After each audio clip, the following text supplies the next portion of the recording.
boom, boom, boom, boom, boom, boom, boom, boom, boom, boom, boom, boom. Hey, how you doing? I'm Thundercloud here at the Australian Poetry Hall of Fame, washing away the garbage, leaving rainbows after rains. It's Chillin Tuesday. We're here to have some fun linguistic games on the 6th of February. And tonight, I'm celebrating Henry Lawson, yes again, on our journey through Henry Lawson's poetic writings of his lifetime, and we're up to the year 1897, and depending on the time, how we're going for time, I may even get a couple of bonus ones in from a couple of other poets during the night. Anyway, while I'm rambling and while we're warming up here, you hit on that bell, that like button please, and hit on the subscribe button also, because then you'll be notified of whatever else is coming up, and that little bell thingy as well. That's what they say. I don't know, I watch a lot of these YouTube videos and that's what they say. All right, so 1897, Henry Lawson. Let's start with the professional wanderer. When you've not about the country, you've been away from home for years, when the past, by distance softened, nearly fills your eyes with tears. You are haunted oft, however you may roam, but of fancy that you ought to go and see the folks at home. You forget the family quarrels, little things that used to jar, and you think of how they'll worry, how they wonder where you are. You'll think you serve them badly, and your own part you'll condemn. And it strikes you that you'll surely be a novelty to them. For your voice is somewhat altered, and your face is somewhat changed, and your views of men and matters over wider fields have ranged. Then it's time to save your money, or to watch it, how it goes. Then it's time to get a Gladstone and a decent set of clothes. Then it's time to practice daily with a hairbrush and a comb till you drop in unexpected on the folks and friends at home. When you've been at home for some time and the novelty's worn off, and old chums no longer court you and your friends begin to scoff. When the girls no longer kiss you, crying, "Jack, how you have changed," when you're stale to your relations and their manner seems estranged. When the old domestic quarrels round the table thrice a day make it too much like the old times, make you wish you'd stayed away. When in short you've spent your money in the fullness of your heart and your clothes are getting shabby, then it's high time to depart. And that was The Professional Wanderer. That was published first in Verses Popular and Humorous by Henry Lawson. Well, what have we got coming up here at the Australian Poetry Hall of Fame? On the 27th of March, one of the best blues players in the world, Gwen Ashton, is coming here. It's a Wednesday night, so there'll be no Wednesday Works of Poetry, but it will be an amazing, awesome event with one of the best blues players in the world on his Mojo Soul Tour. So tickets are available on the website through Try Booking, and I'll put the link in the description below. Also coming up, we've got on the 6th of February, Fiore Musicali coming back here with a round of chorale music. So that's also available on the website and in the events section of our Facebook page.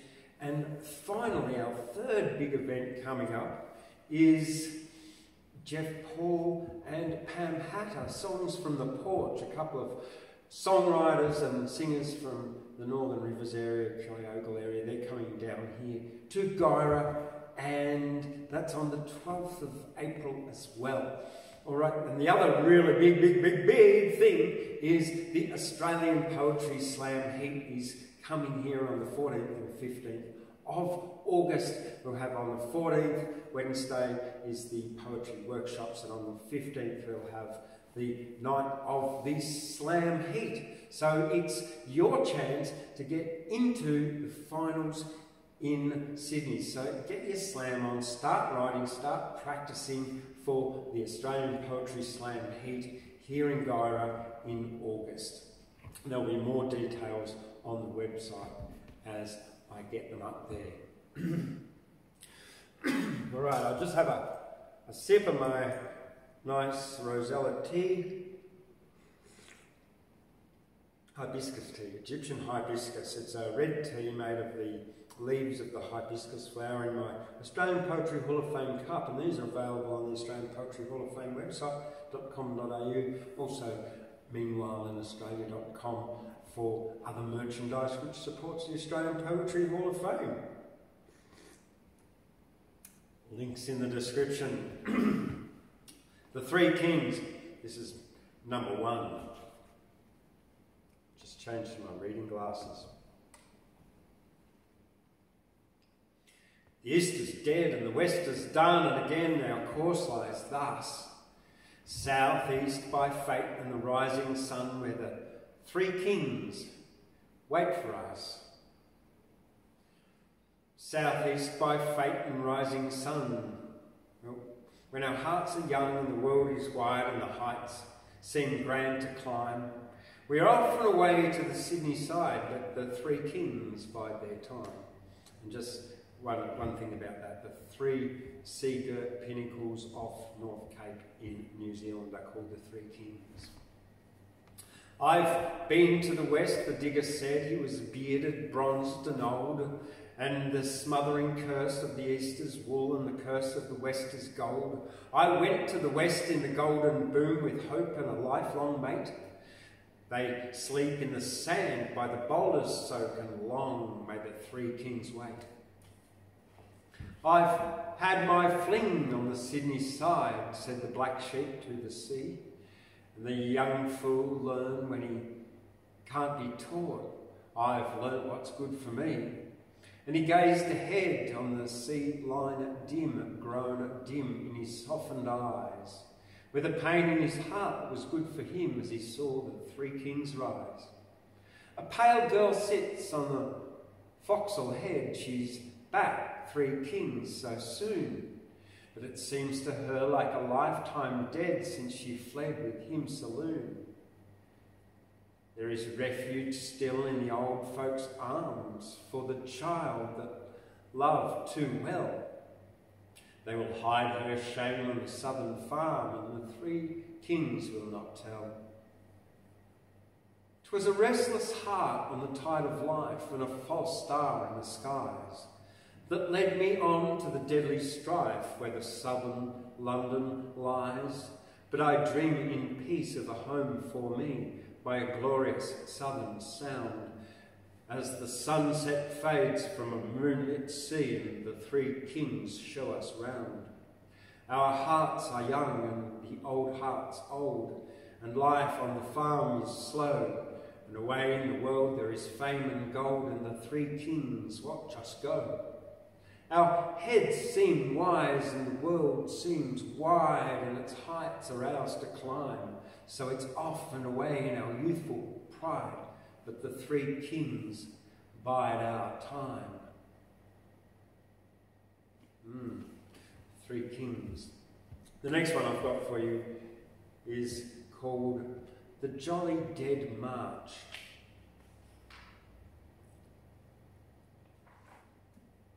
If I ever be worthy or famous, which I'm sadly beginning to doubt, when the angel whose place 'tis to name us shall say to my spirit, pass out.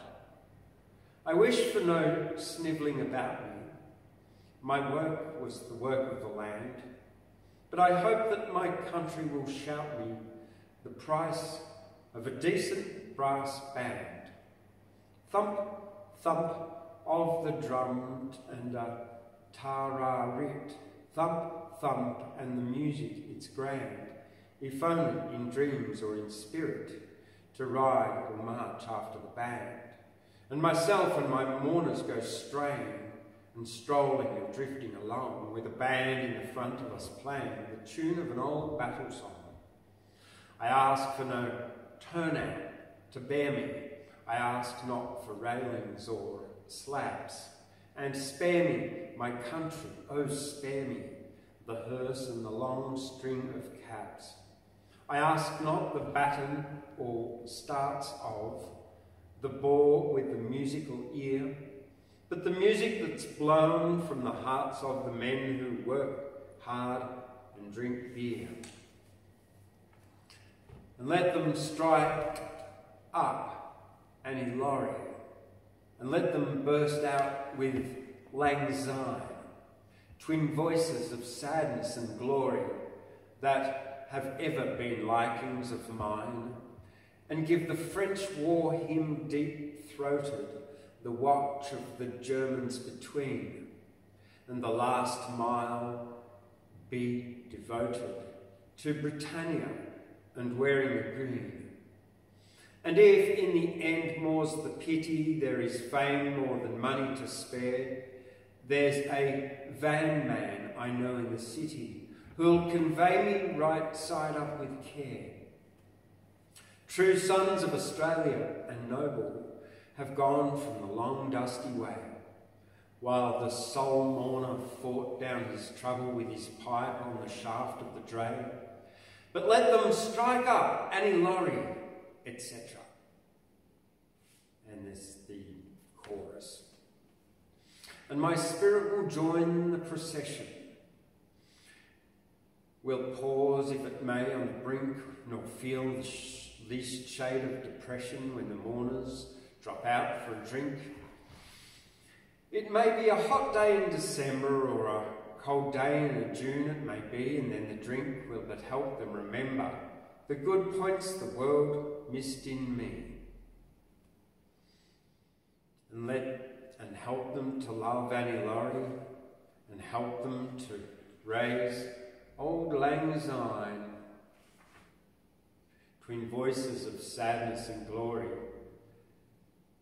that ever have been likings of mine. Unhook the West Port for an orphan, an old digger, chorus revived.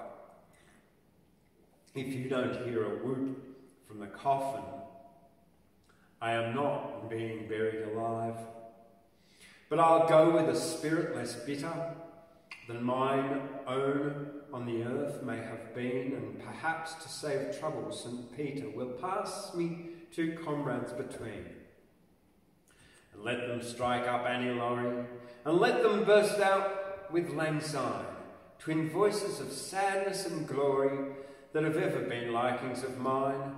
Let them swell the French war hymn deep-throated, and I'll not bucket God Save the Queen, but let the last mile be devoted to Britannia and wearing the green. Thump, thump of the drums we inherit, war drums of my dreams, oh it's grand, if only in fancy or spirit, to ride or march after a band, and we, the world battlers, go straying and loving and laughing along, with the hope in the lead of us playing the tune of a life battle song. That's from verses popular and humorous, The Jolly Dead March by Henry Lawson. Now, one really important thing coming up here at this, well, happening right now, is the Australian Poetry Film Contest.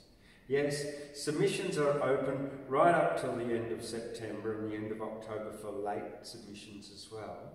You can find more about it on www.filmfreeway.com/Australian Poetry Film Contest.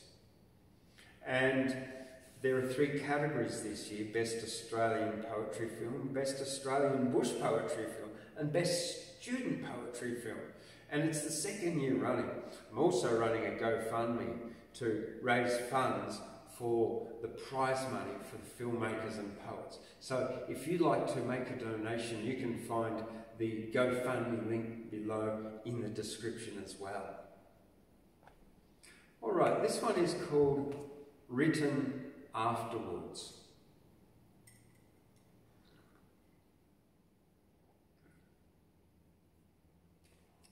So, the days of my tramping are over,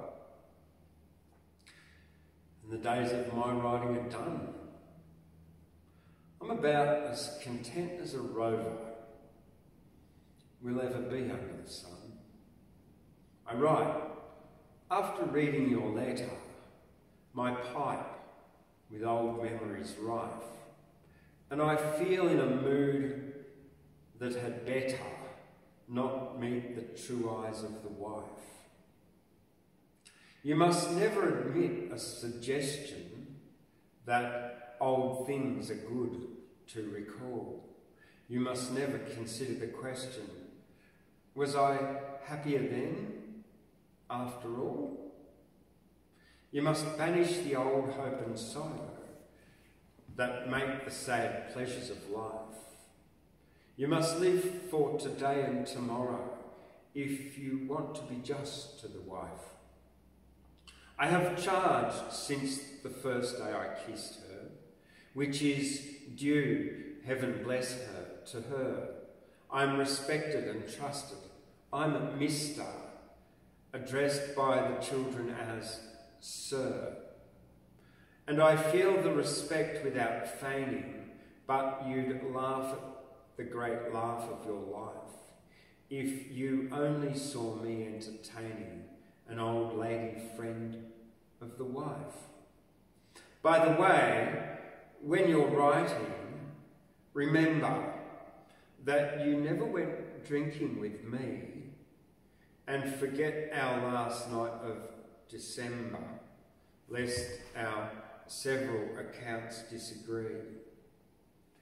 And for my sake, old man, you'd had better avoid the old language of strife, for the technical terms of your letter may be misunderstood by the wife. Never hint of the girls appertaining to the past when you're writing again, for they take such a lot of explaining, and you know how I hate to explain. There are some things we know to our sorrow that cut to the heart like a knife, and your past is today and tomorrow, if you want to be true to your wife. I believe that the creed we were chums in was grand, but too abstract and bold. And the knowledge of life only comes in when you're married and fathered and old. It's, well, you may travel as few men, you may stick to a mistress for life, but the world, as it is born of women, must be seen through the eyes of the wife. No doubt you were dreaming as I did and going the careless old place while my future grows dull and decided, and the world narrows down to the place. Let it be if my treason's resented, you may do worse, old man, in your life. Let me dream too that I am contented, for the sake of a true little wife. That's from Verses Popular and Humorous, written afterwards. It's called by Henry Lawson.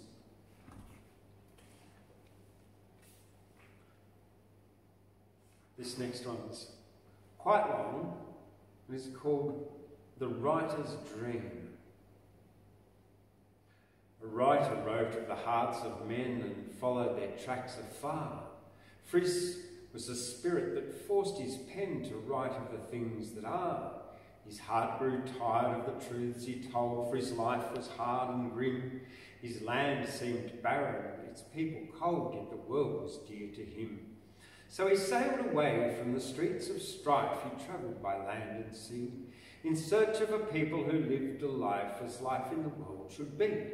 And he reached a spot where the scene was fair, with forest and field and wood, and all things came with the seasons there, and each of its kind was good. There were mountain rivers and peaks of snow, there were lights of green and gold, and echoing caves in the cliff below where a world-wide ocean rolled. The lives of men from the wear of change and the strife of the world were freed for steam was barred by the mountain range and the rocks of the open sea. And the last that were born of a noble race when the page of the south was fair, the last of the conquered dwelt in peace with the last of the victors there. He saw their hearts with the author's eyes who had written their ancient lore, and he saw their lives as he dreamed of such many a year before. And I'll write the book of these simple folk ere I to the world return. And the cold who read shall be kind for these, and the wise who read shall learn. Never again in a song of mine shall a jarring note be heard. Never again shall a page or line be marred by a bitter word. But love and laughter and kindly hours will the book I will write recall, with chastening tears for the loss of one and sighs for their sorrows all. Old eyes will delight with a kindly smile, and the young eyes dance with glee. At the heart of the cynic will rest a while for my simple folk and me.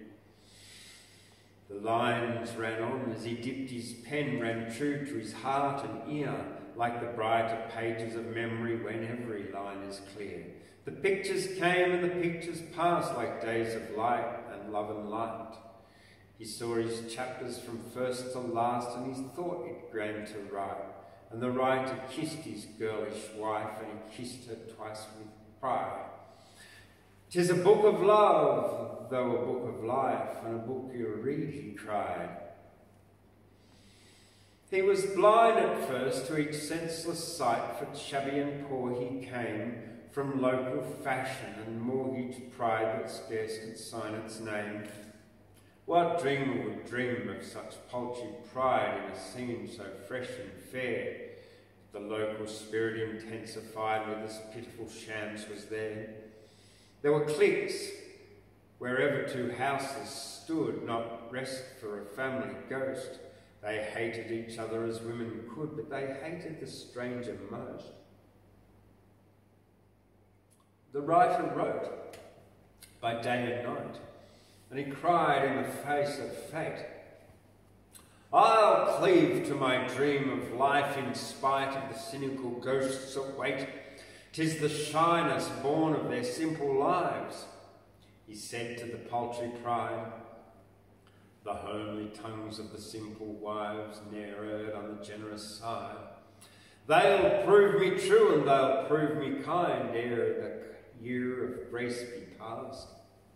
But the ignorant whisper of the axe to grind went home to his heart at last. The writer sat by his driftwood fire 3 nights of the southeast gale. His pen lay idle on the pages vain, for his book was a fairy tale. The world-wise lines of her elder age were plain on his aching brow, as he sadly thought of each brighter page that would never be written now. I'll write no more, but he bowed his head, for his heart was in dreamland yet. The pages written I'll burn, he said, and the pages thought forget. But he heard the hymn of the open sea, and the old fierce anger burned, and he wrenched his heart from its dreamland free as the fire of his youth returned. The weak man's madness, the strong man's scorn, the rebellious hate of youth. From a deeper love of the world are born, and the cynical ghost is truth. And the writer rose with a strength anew, wherein doubt could have no part. I'll write my book, and it shall be true, the truth of a writer's heart. Cover the wrong with a fairy tale, who never knew want or care. A bright green scum on a stagnant pool that will reap the longer there. You may starve the winter, and by the pen you may drive it with want and fear, but the lines run false in the hearts of men and false to the writer's ear. The bard's a rebel, and strive his part, and he'll burst from his bonds anew, till all pens write from a single heart, and so may the dream come true. 'Tis ever the same in the paths of men, where money and dress are all. The crawler will bully where'er he can, and the bully who can't will crawl. And this is the creed in the local hole, where the souls of the selfish rule. Borrow and cheat while the strangers grin, then sneer at the simple fool. Spit your spite at the men whom fate has placed in the head race first.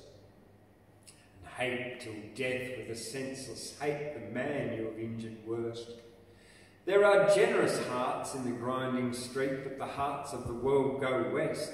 For the men who toil in the dust of the heat of the barren lands are best. The stranger's hand to the stranger yet, for a roving folk are mine. The stranger's store for the stranger set, the camp fire glow the sign. The generous hearts of the world we find thrive best on the barren side, and the selfish thrive where nature's kind, they bully or crawl to God. I was born to write of the things that are, and the strength was given to me. I was born to strike at the things that mar the world as the world should be. By the dumb heart hunger and dreams of youth, by the hungry tracks I've trod, I'll fight as a man for the sake of truth, nor pose as a martyred God. By the heart of Bill and the heart of Jim and the men that their hearts deem white, by the hand grips fierce and the hard eyes dim with forbidden tears, I'll write untroubled by cultured fools or the dents that fume and fret. For against the wisdom of all their schools I would stake mine instinct yet. For the cynical strain in the writer's song is the world, not he, to blame. And I'll write as I think in the knowledge strong that thousands think the same. And the men who fight in the dry country, grim battles by day and night, will believe in me and will stand by me and will say to the world, he's right. Yep, that's the writer's dream.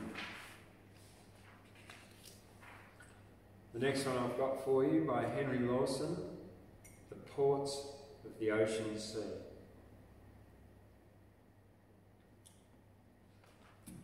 The ports of the open sea.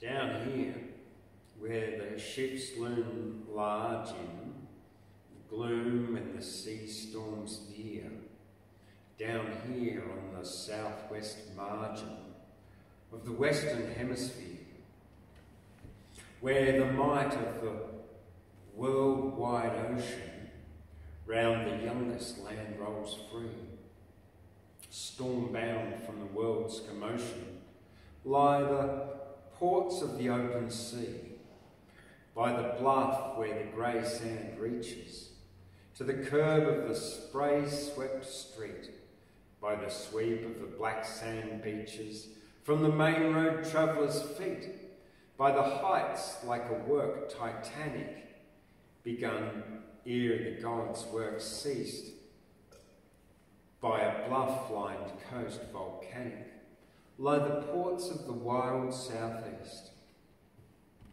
By the steps of the snow-capped ranges, by the scarped and terraced hills, far away from the swift life changes, from the wear of the strife that kills, where the land in the spring seems younger than the land of the earth might be, oh, the hearts of the rover's hunger, for the ports of the open sea. But the captains watch and hearken for a sign of the South Sea wrath. Let the face of the southeast darken, and they turn to the ocean path. Ay, the sea boats dare not linger, whatever the cargo be, when the southeast lifts a finger by the ports of the open sea. South by the bleak bluff fairing, north where the three kings wait, southeast the tempest daring, flight through the storm-tossed strait, struck where the rollers roar, where the great green froth-flaked comber breaks down on the black-ribbed shore. For the southeast lands are dreadlands, to the sailor in the shrouds, where the low clouds loom like headlands and where the black bluffs blur like clouds. When the breakers rage to windward and the lights are a mast to lee, and the sunken rocks are run inward to a port of the open sea. But oh, for the southeast weather, the sweep of the 3 days' gale, when far through the flax and heather the spindrift drives like hail, glory to man's creations, the drive where the gale grows gruff, when the homes on the open sea coast stations flash white from the darkening bluff. When the swell of the southeast rouses the wrath of the Maori sprite, and the brown folk flee their houses and crouch in the flax by night, and waited as long as they waited, in fear of as the brown folk be, the wave of destruction fated for the ports of the open sea. Grey cloud to the mountain bases, wild boughs that rush and sweep, on the rounded hills the tussocks, like flocks of flying sheep, a lonely storm bird soaring o'er tussock, fern and tree, and the boulder beaches roaring, the hymn of the open sea.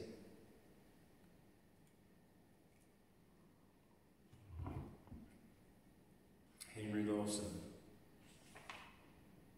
Ports of the Open Sea. This next one, The Old 3 Mile Tree by Henry Lawson.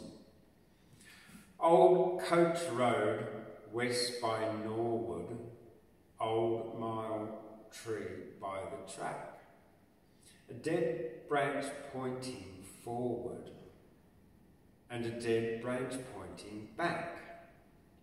And still in clear-cut letters, on his hard heart he tells the miles that were to fortune, the miles from Bowen Fells, old chief of Western timber, a famous gum you've been, old mile tree I remember, when your all boughs were green.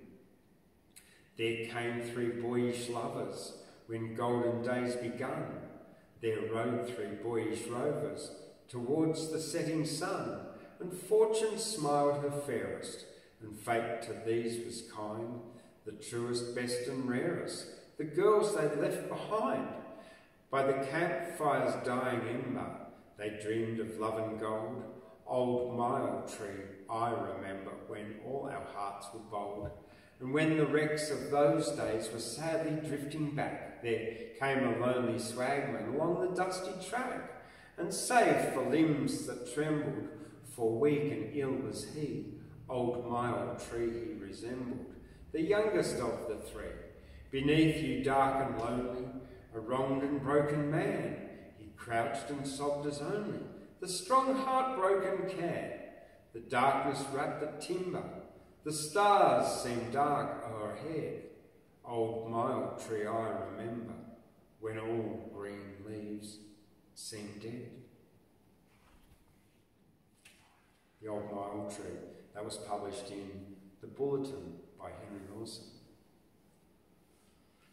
The Uncultured Rhymer to His Critics by Henry Lawson. Fight through ignorance, want and care, through the griefs that crush your spirit. Push your way to a fortune fair and the smiles of the world you'll merit. Long as a boy for the chance to learn, for the chance that fate denies you. Win degrees where the life lights burn, and scores will teach and advise you. My cultured friends, you have come too late with your bypath nicely graded. I've fought thus far on my track of fate, and I'll follow the rest unaided. Must I be stopped by a college gate on the track of life encroaching? On the track, be dumb to love, be dumb to hate for the lack of a college coaching? You group for truth in a language dead in the dust near tower and steeple. What know you of the tracks we tread, and what know you of our people? I must read this and that and the rest, and write as the cult expects me. I'll read the book that may please me best, and I'll write as my heart directs me. You were quick to pick on a faulty line that I strove to put my soul in. Your eyes were keen for a dash of mine in the place of a semicolon, and blinded to the rest. And it is for such as you I must put restriction. I was taught too little, I learnt too much to care for a pendant's diction. Must I turn aside from my destined way for a task your Joss would find me? I come with strength of the living day and with half the world behind me. I leave you alone in your cultured halls to drivel and croak and cavil till your voice goes further than college walls. Keep out of the tracks we travel. The uncultured rhymer to his cultured critics, Henry Lawson. That was published in Verses Popular and Humorous. This one here, quick one, Old Tunes, published in the Freeman's Journal by Henry Lawson. Old Tunes. When friends are listening round me, Jack, to hear my dying breath, and I'm lying in a sheet they'll say will end in death, I don't notice what the doctor says and let the nurse complain. I'll tell you how to rouse me if I'll ever wake again. Just bring your fiddle, Jack, and set your heart in tune, and strike up Annie Laurie or the rising of the moon. And if you see no token of a rising in my throat, you'll need to brace your mouth, old man. I'm booked by Charon's boat. And if you're not satisfied that I'm off the scene, strike up the Marseillaise or else the wearing of the green. And should my fingers tremble not, then I have crossed the line. But keep your fingers steady, Jack, and strike up Auld Lang Syne.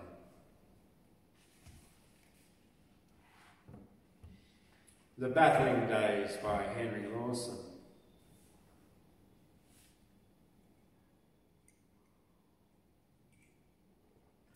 Before I read The Battling Days, let me tell you about meanwhileinaustralia.com.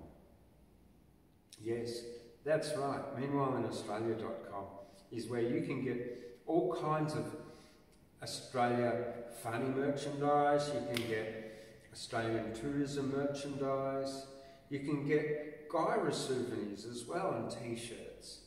So check it out, meanwhileinaustralia.com, and just click on the shop tab up the top, and then you'll see all the different merchandise that supports the Australian Poetry Hall of Fame here in Gyra. This is The Battling Days by Henry Lawson. So, sit you down in a straight back chair with your pipe and your wife content, and cross your knees with your wiser stare and preach of the days misspent. Grown fat and moral apace, old man, you prate of the change since then. In spite of all, I'd as lief be back in those hard old days again. They were hard old days, they were battling days, they were cruel at times, but then, in spite of all, I would rather be back in those hard old days again. The land was barren to sow wild oats in the days when we sowed our own. 'Twas little we thought, or our friends believed, that ours would ever be sown. But the wild oats wave on their stormy path, and they speak of the hearts of men. I would sow a crop if I had my time in those hard old days again. We travel first, or we go saloon. On the planned out trips we go. With those who are neither rich nor poor, we find that the life is slow. It's a pleasant trip where they cried, "Good luck!" There was fun in the steerage then. In spite of all, I would fain be back in those vagabond days again. On Saturday night, we've £1 to spare, £1 for a trip downtown. We took more joy in those hard old days for a hardly spared £half-crown. We took more pride in the pants we patched than the suits we've had since then. In spite of all, I would rather be back in those comical days again. 'Twas we in the world and the rest go hang as the outside tracks we trod. Each thought of himself as a man and mate and not as a martyred God. The world goes wrong when your heart is strong, and this is the way with men. The world goes right when your liver is white and you preach of the change since then. They were hard old days, they were battling days, they were cruel times, but then, in spite of all, we shall live tonight in those hard old days again. The Battling Days by Henry Lawson. The next one I've got for you is a very quick one called A Backward Glance. It's well when you've lived in clover to mourn for the days gone by. Would I live the same life over? Could I live again? Not I, but knowing the false from the real, I would strive to ascend. I would seek out my boyfriend's ideal and follow it to the end. That was published in Freeman's Journal, A Backward Glance by Henry Lawson. The next one. The Men We Might Have Been. When God's wrath cloud is o'er me, affrighting heart and mind, when days seem dark before me, and days seem black behind, those friends who think they know me, who deem their insight keen, they never forget to show me the man I might have been. He's rich and independent, or rising fast to fame. His bright star is ascendant. The country knows his name. His houses and his gardens are splendid to be seen. His fault the wise world pardons, the man I might have been. His fame and fortune haunt me. His virtues wave me back. His name and prestige daunt me when I would take the track. But you, my friend, true-hearted, God keep our friendship green. You know how I was parted from all I might have been. But what avails the ache of remorse or weak regret? We'll battle for the sake of the men we might be yet. We'll strive to keep in sight of the brave, the true and clean, and triumph yet in spite of the men we might have been. Poverty by Henry Lawson. I hate this grinding poverty, the toil and pinch and borrow, and be forever haunted by the spectre of tomorrow. It breaks the strong heart of a man, it crushes out his spirit. Do what he will, do what he can, however high his merit. I hate the praise that want has got from preacher and from poet, the cant of those who know it not to blind men who not know it. The greatest curse since man had birth, an everlasting terror, the cause of half the crime on earth, the cause of half the error. Poverty by Henry Lawson. That was first published in Freeman's Journal. The next one, The Voice from Over Yonder. Did she care as much as I did when the paths of fate divided? Was the love then all one-sided? Did she understand or care? Slowly fall the moments leaden, and the silence seems to deaden, and a voice from over yonder answers sadly, I've been there.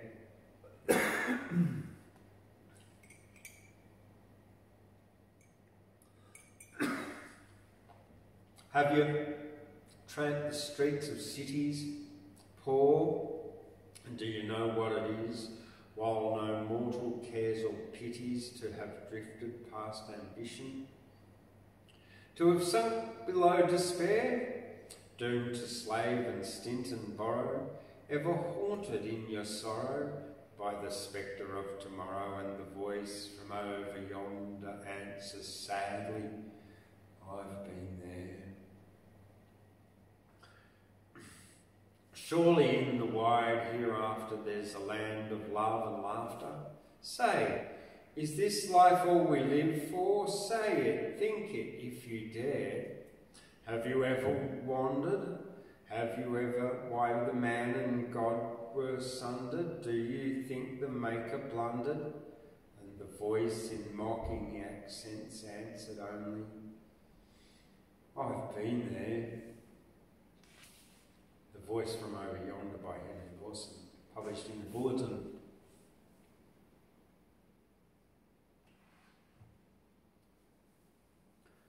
The Foreign Lands by Henry Lawson. You may roam the wide seas. The Foreign Lands by Henry Lawson. You may roam the wide seas over, follow, meet, and cross the sun.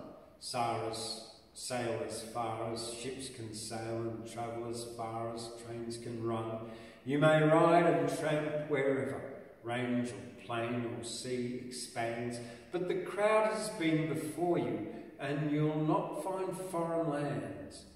For the early days are over and no more the white-winged rover sinks the gale-worn coast of England bound for bays in foreign lands. Foreign lands are in the distance dim and dreamlike, faint and far, long ago and over yonder, where our boyhood fancies are. For the land is by the railway cramped as though with iron bands, and the steamship and the cable did away with foreign lands. Ah, the days of blue and gold, when the news was 6 months old. But the news was worth the telling in the days of foreign lands. Here we slave the dull years hopeless for the sake of wool and wheat. Here the homes of ugly commerce, niggard farm and haggard street. Yet our mothers and our fathers won the life of heart demands. Less than 50 years gone over, we were born in foreign lands.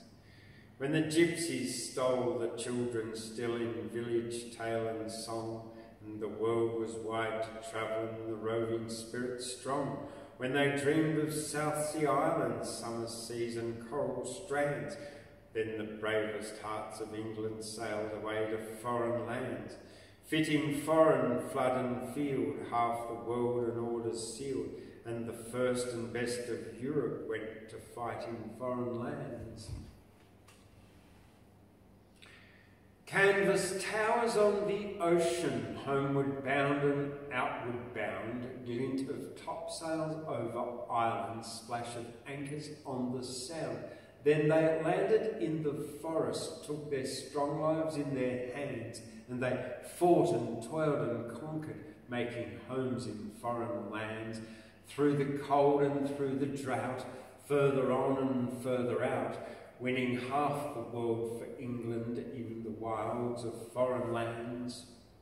Love and pride of life inspired them when simple village hearts followed Master Will and Harry, gone abroad to foreign parts.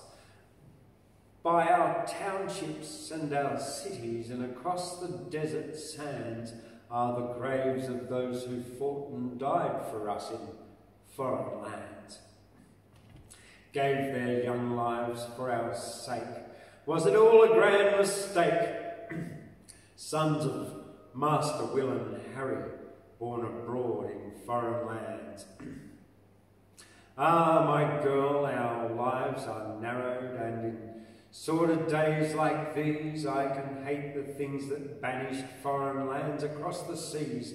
But with all the world before us, God above us, hearts and mind, I could sail the seas in fancy far away to foreign lands.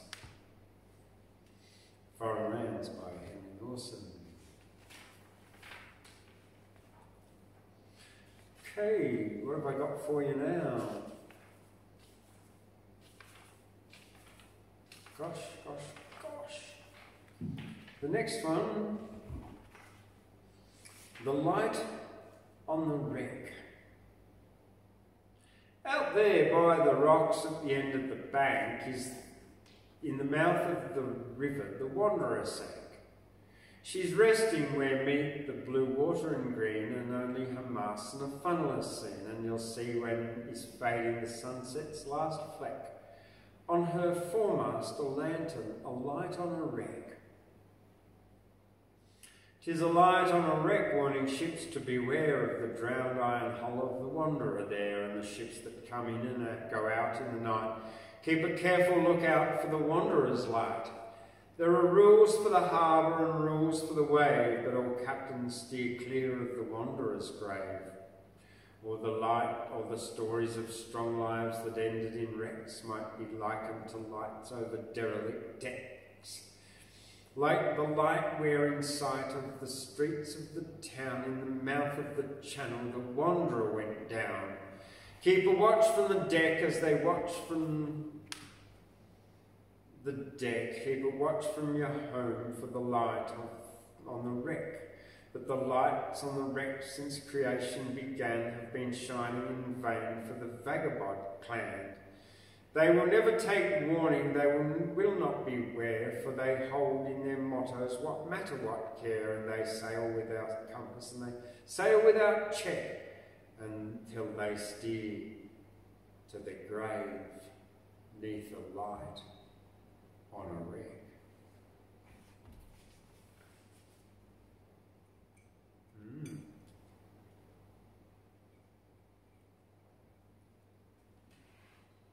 The Old Bark School by Henry Lawson. Oh, it was built of bark and poles, and the floor was full of holes where each leak in rainy weather made a pool. And the walls were mostly cracks lined with calico and sacks, and there was little need for windows in the school. Then we rode to school and back by the rugged gully track on an old grey horse that carried 3 to 4.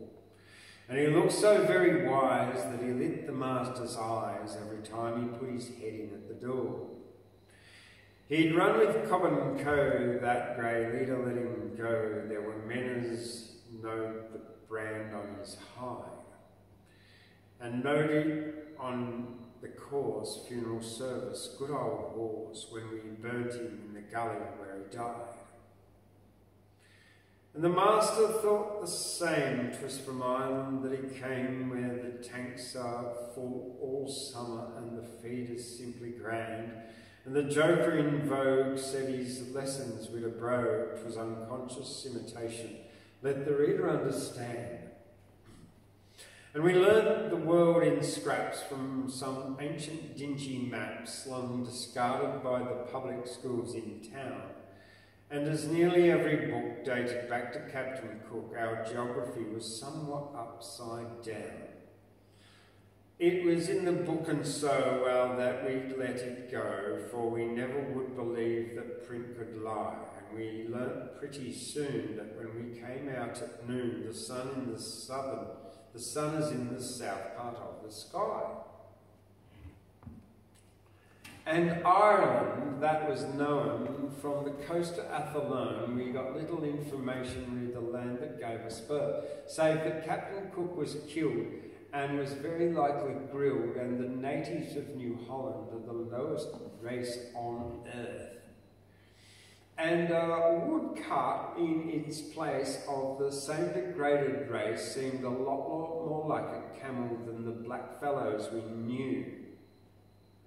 Jimmy Bullet with the rest scratched his head and gave it best, but his faith was sadly shaken by a bobtailed kangaroo. But the old bark school is gone, and the spot it stood upon is a cattle camp in winter where the curlew's cry is heard. There's a brick school on the flat, but the schoolmate teaches that for about the time they built it, our old master was transferred. But the bark school comes again with exchanges across the plain, with the Outback Advertiser, and my fancy roams at large. When I read of passing stock of a western mogul flock with James Bullock, Grey or Henry Dale in charge. And I think how Jimmy went from the old bark school content, with his education finished and his pack horse after him. And perhaps if I were back, I would take the same track, for I wish my learning ended when the master finished Jim. All right. Well, I'm going to call it a Chillin Tuesday night, and I will complete the rest of Henry Lawson's 1897 poetry next week on Chillin Tuesday. Thank you very much for joining us tonight at the Australian Poetry Hall of Fame. Henry Lawson's 1897 Part A poetry on Thundercloud. Don't forget to click on like, subscribe, and I will see you Wednesday words, Chillin Tuesday, yeah. And see you later. Boom. Boom.